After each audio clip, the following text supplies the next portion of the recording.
Trump के बयानात दुनिया को क्यों चौंका रहे हैं? वेनेजुएला में अमेरिकी फौजी कार्रवाई और सदर निकोलस मादुरो की गिरफ्तारी के बाद अमेरिकी सदर डोनाल्ड ट्रंप के बयानात मज़ीद जहराना रुख इख्तियार करते जा रहे हैं।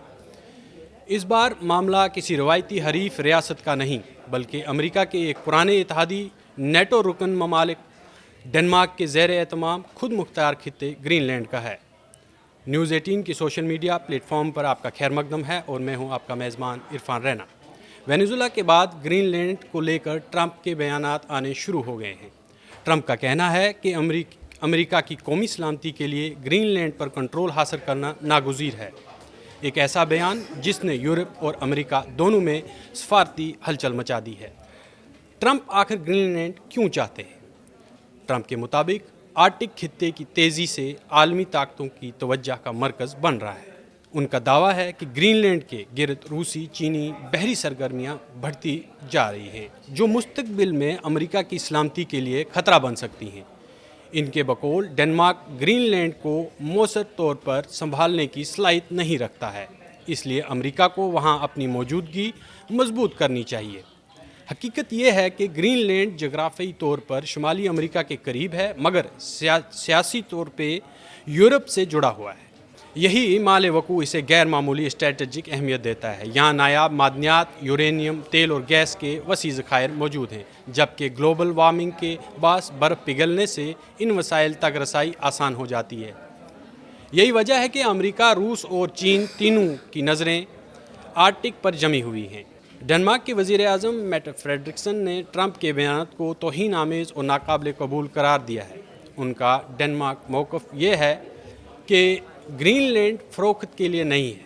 ये खित्ता अपने अवाम की मर्ज़ी के बगैर किसी सौदे का हिस्सा नहीं बन सकता और अमेरिका को अपने इत्तेहादी मुल्क को धमकाने से बाज आना चाहिए। उन्होंने ये भी वाज़ा किया कि डेनमार्क और ग्रीनलैंड दोनों नेटो का हिस्सा हैं और अमेरिका के साथ पहले ही दिफाई मायदे मौजूद हैं, जिनके तहत अमेरिका ग्रीनलैंड में फ़ौजी रसाई हासिल रखता है। इसके बावजूद कब्ज़े की बात करना इत्तेहादी के दरमियान एतमाद को नुकसान पहुंचाता है। उन्होंने ये भी वाज़ा किया कि डेनमार्क और ग्रीनलैंड दोनों नेटो का हिस्सा हैं और अमेरिका के साथ पहले ही दिफाई मायदे मौजूद हैं, जिनके तहत अमेरिका को ग्रीनलैंड में फ़ौजी रसाई हासिल है। इसके बावजूद कब्ज़े की बात करना इत्तेहादियों के दरमियान एतमाद को नुकसान पहुंचाता है। नेटो के लिए सबसे बड़ा इम्तिहान क्या है? इस तनाज़े ने नेटो के सामने एक नहायत हसास सवाल खड़ा कर दिया है। अगर अमेरिका ने ग्रीनलैंड पर ज़बरदस्ती कब्ज़े की कोशिश की तो क्या नेटो आर्टिकल 5 लागू होगा? ये एक बड़ा सवालिया निशान है। इस आर्टिकल के मुताबिक किसी एक रुकन मुल्क पर हमला पूरे इत्तेहाद पर हमला समझा जाता है। चूँकि अमेरिका और डेनमार्क दोनों नेटो के रुकन हैं, ऐसी सूरत हाल में इत्तेहाद के लिए ये फैसला इंतहाई मुश्किल हो जाएगा कि वो किसी के साथ खड़ा हो। किसके साथ खड़ा हो?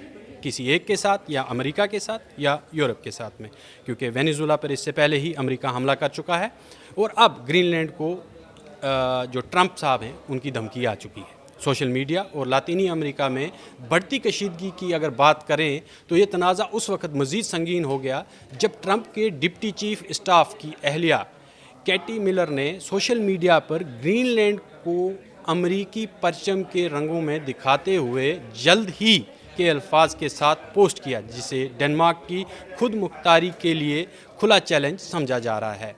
इस दौरान ट्रंप ने कोलंबिया पर मंशियात स्मगलिंग के इल्ज़ामात लगाते हुए ऑपरेशन कोलंबिया का इंदिया दिया, जिससे लातीनी अमेरिका में भी बेचैनी बढ़ गई है। अगर हम ग्रीनलैंड की बात करें तो ग्रीनलैंड महज एक बर्फ़ पोशीदा जजीरा नहीं, बल्कि आने वाले दौर की आलमी ताकत की कशमकश का मरकज़ बनता जा रहा है। ट्रंप के बयानात ने वाज़ा कर दिया कि अमेरिका आर्कटिक में अपने मफादात के तहफ़्फ़ुज़ के लिए किसी हद तक जा सकता है, जबकि डेनमार्क और नेटो के लिए ये बहरान इत्तेहाद, खुद मुख्तारी और बैनुल अक़वामी क़वानीन के इम्तिहान से कम नहीं है। जिस तरह से डोनाल्ड ट्रंप साहब ने जो है वो पहले ही धमकी दे दी और वेनेजुएला पर भी हमला कर दिया। अब आलमी बरादरी की नज़रें अब इस सवाल पर जमी हुई हैं कि आया ये तनाज़ा सफारतकारी से हल होगा या दुनिया एक नए जगराफी तसादम की तरफ बढ़ रही है।